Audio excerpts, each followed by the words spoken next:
You're listening to E-commerce Fastlane, the podcast show to help you build, manage, grow, and scale a successful and thriving company, powered by Shopify. Listen to real conversations with partners and subject matter experts as they share proven practical strategies, platforms, and the best Shopify apps to help you accelerate your business. The time is now for you to improve efficiencies, grow revenue, profit, and lifetime customer loyalty. Please welcome your host, startup founder and strategic advisor, Steve Hutt.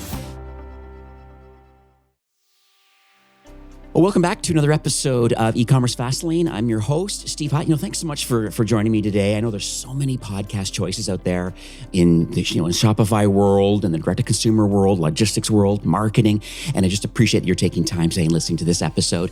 We're excited today. We're having Andreas, who is the Director of Logistics and Warehouse Operations at a company called Murad. Now, you may have heard of Murad. I think they launched way back in 1989, did a tiny bit of research kind of before recording today, and they really are kind of a pioneering kind of, I call it even like a clinical care company, and it was founded by Dr. Howard Murad. Really, it's so unique that I think I can remember back in the early 90s actually seeing these infomercials, and it seemed to me, and I'm sure we'll hear a little more about that later, but it seems to me that Dr. Murad was the first person that was kind of a public-facing figure who was a dermatologist that decided to build a brand and then publicly get on these infomercials and selling a lot. And then over the years, I think the brand has pivoted quite a bit over the years. I think eventually they got acquired by Unilever. It's such an interesting story. But more importantly, the reason why I have Andreas on today is because I believe that he has a skill set that is very, very unique. And I think those that are listening, if you're kind of in the mid-market right now and logistics and is important to you and the kind of the post-purchase kind of customer experience, this is your guy. He's been around the block. He's been with a lot of different brands along the way. Right now, he sits perfectly in the Murad brand right now. So, Andreas, welcome to E-commerce Fastlane. Hi, Steve. Thanks for having me on. Oh, my pleasure. We kind of chatted just before recording today, and like I said, you have quite a storied background. Can you talk a little bit first about how you got involved in logistics? Because you seem to kind of hop along through some really interesting brands along the way, sitting now with Murad. I'd just like to hear quickly that story leading up to where you are today. Well, sure. Thanks for asking. As a lot of things in life, it was completely by accident. Of course. I went to Georgetown University and studied international politics with a concentration in Islam and Christianity. And then I got a job for a company who at the time, most people probably didn't know unless you worked in a engineer shop, but called McMaster Car Supply Company. And McMaster Car Supply Company, I like to tell people, was Amazon before Amazon, but for industrial supplies and a variety of different things. And they had 5 locations across the country. And if you were in their metro area, you got same day delivery. If you called early enough in the morning, if you were a little bit further out or called later in the afternoon, you got next day delivery. And probably most of the country got 2 to 3 day delivery for McMaster Car. So a lot of folks, about the time I started at McMaster Car in about 2004, this is when .com started getting even, buying online became even more popular. So McMaster Car was like an Amazon, but for B2B. But then the folks that worked for McMaster Car were very easily able to transfer the skills from a small order, small package B2B company to small order, small package B2C company. Because if you didn't go to McMaster Car to buy 10,000 sprockets. You went to McMaster Car to buy 1 sprocket because your machine was down. Right. And you knew that if you called them at 5:30 in the morning when you realized your machine was down, you were going to have the sprocket by noon. And now a lot of people do that. In 2004, can you guess how many people did that in the United States? Almost no one, right? None. You'd have to run to go get it yourself from the store. Right. And maybe you couldn't do that. Maybe the Home Depot's not going to happen, right? It's not going to have it because what you need is very specifically just for your machine, and only McMaster Car is going to have it. So that was my introduction into warehousing, logistics, supply chain, and then the rest is history from there. Oh, that's cool. Actually, I'm on McMaster Car's website right now, and I can see it's so interesting how they pioneered that whole kind of. It sounded like a little bit of like Prime-ish with. It was. That's why I say it's Amazon before Amazon. That's why when Amazon came out, I'm like, oh yeah, okay, I get this. This is what we did. I mean, the focus on the speed of the orders going through. If an order took more than 1 hour from placement to being on a truck, it was like a nightmare. It was a disaster. You thought the walls of the warehouse fell in, right? That was the amount of focus they had on that. And that's why so many McMaster-Carr alumni went to be very big names in logistics and e-commerce and startups, especially. They went to Rent the One Runway. I think the guy at Mason Hub was McMaster-Carr. All of these folks got very big in the world of e-commerce, much bigger than me. But I also profited from that experience. That's lovely. What's interesting, I think, with your career is that you obviously have a lot of experience, kind of like the pre-COVID, the COVID times, and then I'm going to call it post-COVID. And so knowing that there's these three different kind of significant points, I would call them, kind of in just kind of the e-commerce journey. And so I would love to hear it from your perspective about how you've seen the logistics and kind of warehouse operations, how they have changed to kind of meet the growing demand of online shoppers, kind of pre-COVID and kind of post-COVID. Like, what have you seen in the space? And then how have you adapted kind of as a VP of the company?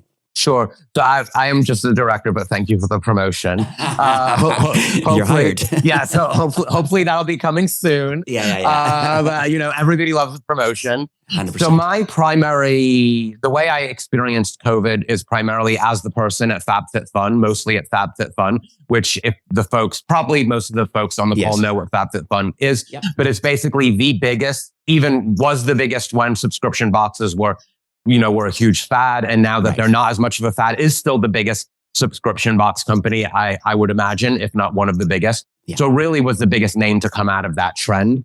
And my experience with COVID and logistics was managing the parcel carrier relationships for FabFitFun. Yeah. And I was hired there as a senior transportation manager a couple of years before COVID. And to be totally honest, the job was needed there. They needed someone to think strategically about their transportation. But it was also a little sleepy in the sense that the job was primarily, for the most part, to manage the FedEx contract. And pre-COVID, you only really renegotiated your contracts 2 or 3 times.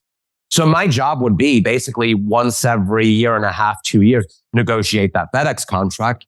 And if I got a big savings, that savings would pay my salary for 100 years, right? So you didn't necessarily work on it all of the time. So that's why I say it was a little sleepy. But when you did do what you needed to do, you provided a massive savings. That was a massive ROI that more than justified your job in spades. And then COVID happened. And obviously managing that relationship was a lot more different because you had huge cost concerns and then you had huge service concerns. So I could tell you, Steve, and most of the other folks on the call who worked with parcel logistics will probably attest to this, that before COVID, you never had to really worry about what happened to your packages after FedEx picked them up. You never had to worry that if you misforecasted and you actually needed 2 trucks versus 1 truck. Okay, so the biggest problem was that you called them up and said you needed a second truck, and maybe you didn't get it that day, but you definitely got it first thing in the morning. These things you didn't think about, right? Just like pre-COVID, you went to the grocery store, you went to the store for toilet paper and you didn't have to think about whether the toilet paper was there, right? These are things you never had to think about. So the same thing happened with parcel logistics. So we saw coming that the parcel logistics world was going to change. So at FabFitFun, me and my boss, Julian Van Erlach, who is the VP there, the SVP, we worked together to implement a multi-carrier solution. And I've given talks about this at Parcel Forum, at Home Delivery World. The Wall Street Journal's asked me about kind of this journey of how we manage this as well. But at the time, pre-COVID, we were only with FedEx and we had an amazing rate with them that we were able to negotiate down. It was about $5 a package. And the FabFitFun box is like a large lady's boot box is the best way to think about it. Right. And this was nationwide, right? And we only fulfilled out of California. So that $5 box was basically my achievement, right? That's what paid my salary for 100 years, that one contract. And that was an amazing rate at the time. But we knew that times were changing. So we started to diversify our carrier network. And by the end of it, we had about 6 or 7 carriers. So in about 18 months, we went from 1 carrier to 6 to 7 carriers while COVID was exploding all over us. And the other thing with COVID at the time is that it was probably, I say, and I think I'm right in saying this, that it was probably the first time that every part of logistics, every single mode of logistics was under strain, probably since World War II. To think about how everything changed, the movement of everything changed, how hard it became, how difficult it became to manage the supply chains. I can't think of anything bigger than COVID since World War II. Because even today, we know we're having supply chain issues. We know the Houthis are attacking ships in the Red Sea, and that's causing problems. We know the Suez Canal is having problems. Yeah. You know, we know that potential people are predicting more tariffs are going to come depending on how things are decided in November. That's going to cause things. But there are still elements of logistics that are not under strain, and they will continue to be, right? There's nothing in the next 3 months that is going to cause a surge of e-commerce like we had during COVID, unless we have another COVID, right? Which probably won't happen. So that'll be fine. So you've always had strains in logistics, but never everything. You can't get a container ship. You can't get a truck to pick it up from the port. You can't get a truck to send it to FedEx, and FedEx doesn't have enough trucks to deliver it, and FedEx doesn't have enough drivers to deliver it, right? You never had that. You never had all of that you had to worry about in logistics. That was the massive kind of like COVID strain during logistics that everybody heard about. And then everybody you knew became a supply chain expert, right? On my social media, it was the first time I ever saw people do screenshots of tracking, of their FedEx package and being like, why did this go 100 miles away from where I am? Why did it go from Los Angeles to Sacramento to Los Angeles? Why did that happen? Right. And everybody became very interested in that. So during COVID, obviously the cost went up a lot, and it became, you really had to manage the network much more aggressively than you did before. You had to become, so at FabFitFun, in order to successfully execute, I had to become more of an expert on the carrier's network than the carrier was themselves, at least our salesperson. And I'll give you an example of that. After we got burned the first winter of COVID, we set up reports and dashboards that would tell us not only when parcels had been picked up, but when the parcels had been inducted into the carrier's network. So if FedEx picked up a truck from us, whereas pre-COVID, all you had to worry about was whether FedEx picked up the truck and you never thought about it, minus maybe, one lost package you'd have to worry about, which always happens. Now you had to worry about when did FedEx or the carrier induct that into their network? You never had to worry about that before. Right. So we built reports that told us when these parcels were being inducted into the network. And I would be monitoring my reports every day. And I would be able to tell, did they misplace a trailer or are they backed up? And there were ways from the reports that I could tell whether just a trailer was misplaced or whether they're backed up by 20 trailers. And I would call the carriers. And say, and we did it by hub. So we weren't just shipping to one hub. So for example, we worked with an East Coast regional carrier. We were shipping to 3 of their hubs, not just one. So I would call them up and I would say, you have a problem at your New Jersey facility. And they say, oh, I haven't heard that. I'm like, make some phone calls. And they would call me back and they'd be like, yeah, we have trailers parked on the street. I'm like, I know you do. Because we're one of your biggest shippers. And I can see that normally all your trailers are inducted after 5 days. And this is 8 days later. And I have trailers that aren't inducted yet into your system.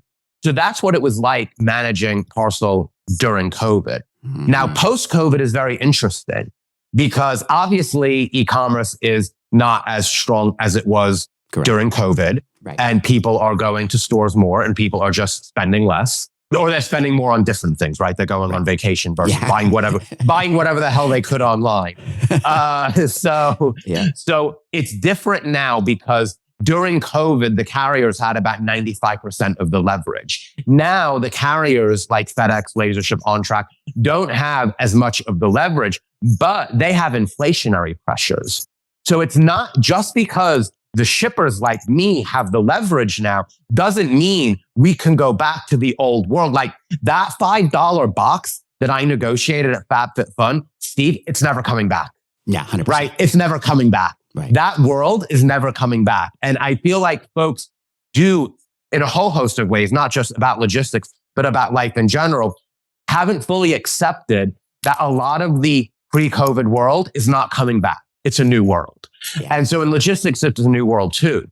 So whereas pre-COVID, my job if I did my job effectively, my job is basically to bleed the carrier as much as I can. And I don't really care how much margin they make on that package or if they make any margin at all. Right. I don't care. Not my job. Now you do have to worry about that because if you put your because of cost pressures, labor, things like that, if you put your carrier in a place where you've somehow managed to get them to agree to a cost that's below their cost, it's not sustainable. Right. So something about that relationship later is going to break. You might get a short-term win. Right. And if you have 10 carriers and you want to get a short-term win from one and bleed one out, but you have 9 other carriers to go to, maybe that's a little bit morally bankrupt, but be my guest, right? Your carrier network is going to survive that, right? Yeah. But if you only have 1 or 2, you can't do that because eventually something's going to give, something's going to break. They're going to come back to you and they're going to say, I can't do this. You have to find another carrier or I'm raising your rates by $2 a package. Something like that's going to happen. Whereas pre-COVID, that was inconceivable, right? That was never going to happen. So that's kind of the differences in the ways that you manage for e-commerce or anything in general, but parcel logistics is mostly e-commerce in this country now.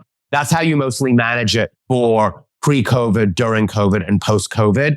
I'm definitely in a much better position. I have much more leverage now, but I have to consider other factors that I didn't have to pre-COVID. Pre-COVID, it was just so much easier. And I ran a warehouse pre-COVID too when I worked for Vans, the sneaker company that's owned by VS.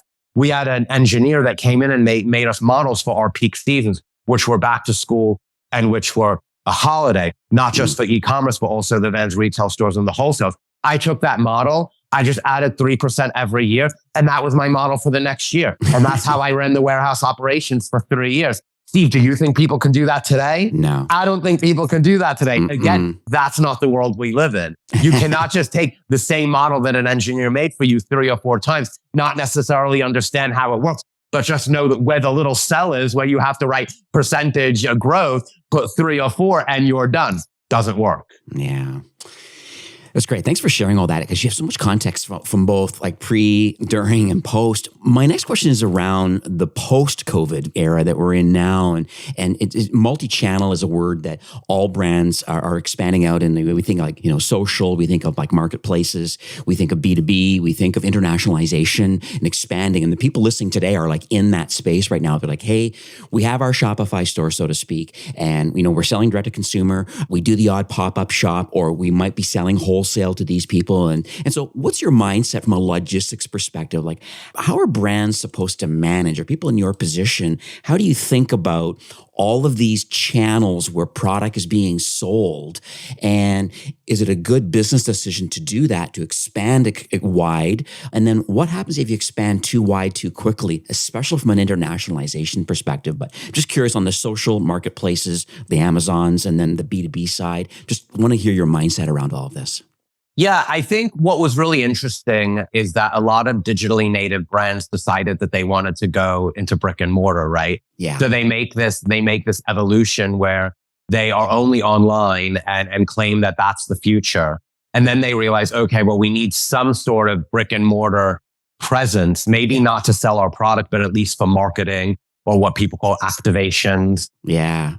And I think things like Allbirds that. did that. I think Allbirds has retail like this. Yes. Casper did. So I live in Los Angeles, very close to West Hollywood and Melrose Avenue and Beverly Boulevard and the Grove and the Beverly Center and places like that. So that's where people do these things, right? Right. So Away had a luggage shop, which was actually, I was living so close to the FabFitFun office that I would walk there because that was also in West Hollywood. And the Away store was on the way. And one day my bag broke. So I just jumped in the Away store and bought a bag. Yeah. So, which is probably not how most people buy their Away luggage, right? Or their Away bags.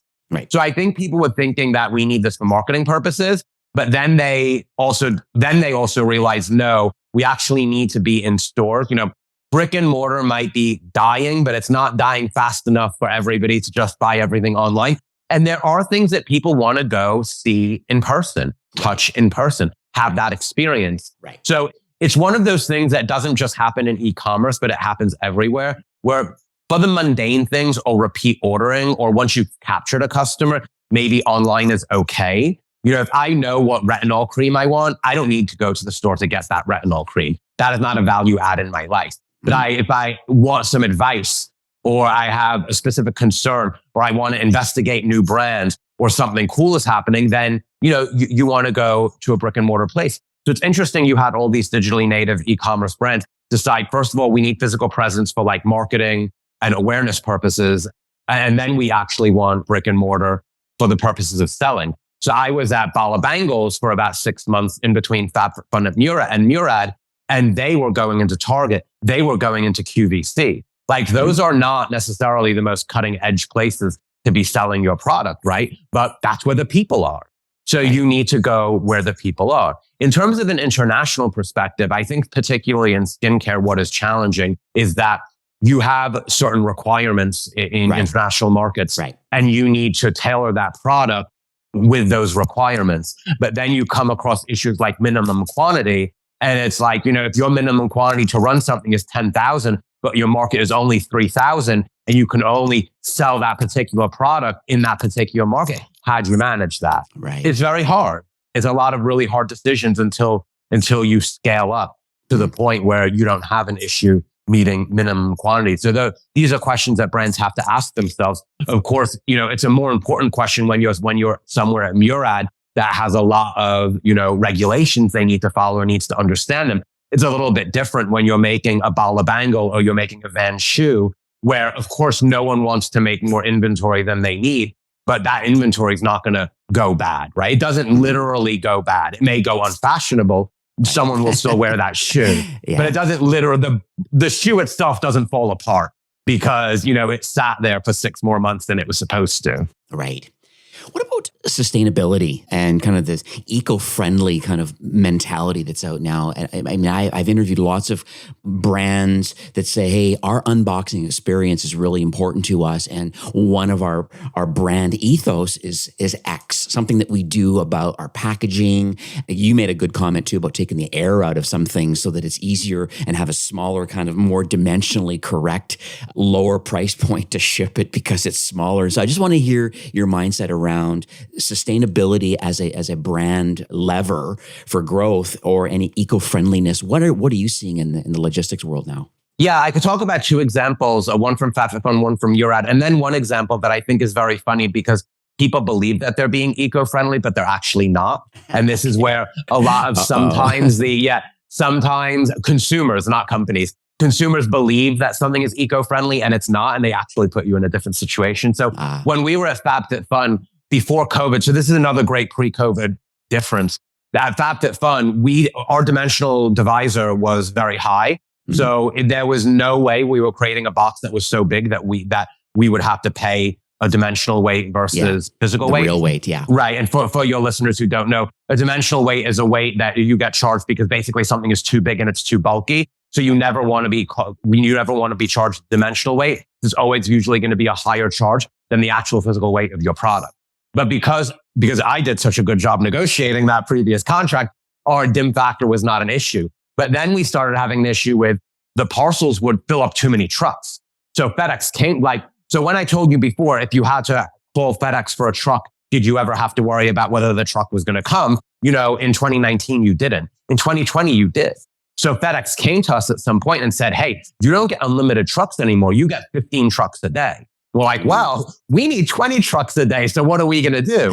FedEx doesn't care. They've told us it's 15 trucks a day, take it or leave it, right? Find somebody else to take your 5 other trucks. So what we did is we started figuring out ways to make our box, not necessarily make our box smaller, but FabFitFun has its subscription box and then it has a separate e-commerce sale and they go on at the same time. Previously, if you bought a subscription box and bought something from the e-commerce sale, the subscription box would go into a bigger box.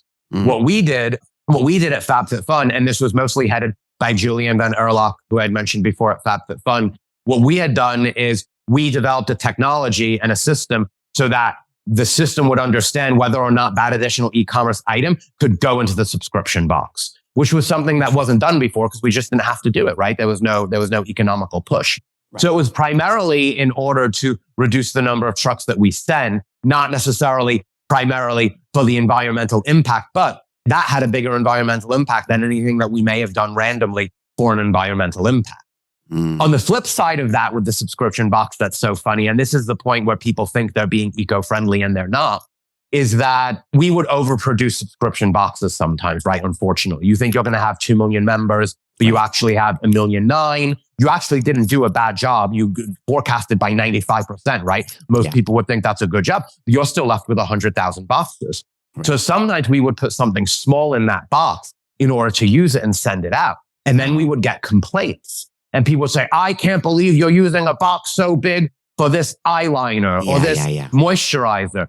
But the consumer sees that. I understand why the consumer thinks what they think. They're not insane, right? But they don't understand that me going out, buying, producing a smaller box to put your eyeliner is actually less eco-friendly than me using the box that's already produced. And that's an interesting phenomenon where everybody thinks they're like, no, you need to use a smaller box. I'm like, yes, I agree with you in theory. In an ideal world where we forecast our box production 100% of the time, we would have a smaller box than we would put that in. But in the world we live in, we know even if at 2 million members, you're 95% good at your forecast, you're going to have tens of thousands or hundreds of thousands of boxes left that have accumulated over the different seasons. Using those boxes is always going to be more eco-friendly than making a new box, but you lose the battle because folks don't really understand that. They just want to see a smaller box. That's not more eco-friendly. That's not more sustainable. You're producing more. Right. Yeah. No, I totally get it. I think you're spot on. And I've also learned some trends too, what some brands are doing is they're going into poly mailers now. They feel that they've negotiated a better rate instead of you're using trees and, trying to get as eco-friendly as possible. They're doing some kind of a poly mailer. I don't even know if that's even eco-friendly, but I don't even know if that's recyclable. I don't know. I don't know. Exactly. But you see that trend more. And I see a lot of packages coming in. I think even I had some Mac Weldon just show up recently and they're in some kind of a poly mailer and they have some inserts and they're kind of doing their thing. And it's such a interesting market. It's exciting. And there's so many angles to the savings that come out of it. And I exactly hear what you're saying. It's really hard to sell the market on that fact that using a larger box instead of ordering more because you can't educate people one by one is the reasons why you're doing it. Because I think there's going to be a lot of people that are just irritated about the fact that the eyeliner was sent in a larger box and they didn't complain about it. So I think there's another side to it of like the non-complaining people. There's a book out there, happy people tell like 3 friends and, disgruntled one, tells 3,000 kind of thing, right? Well, and it's funny that you say that because I agree because I feel that especially during COVID, the role of a logistics leader is to stop everybody else in the organization from overreacting to issues in logistics. Yeah. So I remember at one time, one of the top executives at FabFitFun sent me a Twitter post showing that, there were all these packages. I think a train car had been broken into, a FedEx train car, and all these packages were strewn all over the tracks. And he's like, oh my God, do we stop using FedEx? I'm like, no, that's not the answer. Stop using FedEx. Oh my goodness. And this was my quote in the Wall Street Journal in the article they interviewed me for, is that during COVID, when you could barely get delivery drivers, someone would show up in a 1985 beat up car in shorts, a tank top and flip flops to deliver your package. And people would complain that it was so unprofessional and it didn't look right. I'm like, well, I'm sorry, but this is COVID. We have a historic labor shortage. So it's either that person is delivering your package or no one is delivering your package. and these were the things you needed to let people know about, is that this is the best we can do, right? That person is the best you can do. And now that the parcel market has calmed down a little bit, obviously the people that you see delivering your packages were quite professional, but whoever was going to deliver that package was going to be who delivered that package. Right. Yeah, it's like Uber right now, like Uber Eats or DoorDash or whatever, the different kind of delivery. The professionalism is just, unfortunately, even today is not there anymore, other than maybe the physical package that maybe if they have to keep it hot or cold, maybe there's that branded thing as they show up to your door. But other than that, Yeah, that last mile delivery is another whole conversation for another podcast. Well, this is great. Andreas, I got a couple pages of notes here. This has been really educational for me. It's nice to kind of get the inside scoop because I usually typically talk to people in the kind of app space and the marketing space and kind of maybe the agency space actually building. And it's nice to see like this. The area that you're in is very interesting. I think it's an unserved kind of market, so to speak, about like from an education perspective, because I think it's really important for leaders to kind of understand the importance of people like you in your role and how impactful you can be on the brand journey. And there's so many moving parts. It's the same as like net new customers and on a marketing side and brand building and all that. I get all that, but yours is an important lever. And I just wanted to thank you for being like transparent and kind of sharing a lot of this stuff. For those listening, if they want to learn more about you individually or kind of your history, or I just kind of want to know what like, you should just go to LinkedIn. They can kind of friend you there and kind of follow your journey. LinkedIn is probably the best. I'm more than always happy to talk about these things with people. Okay. People think I'm a little bit too passionate about this stuff. So if you're also passionate and want to have discussions, I love discussing things. Cool. I try to make it to a few trade shows every year. I'm not active on Twitter because if I was, most of my friends would probably stop being friends with me. It would probably be insufferable. But okay. Anybody can find me on LinkedIn. Okay, lovely. I'll have that in the show notes. Once again, thank you so much for taking time and recording today. That has been really impactful and I just really appreciate it. Thank you so much. Thank you. All right, take care.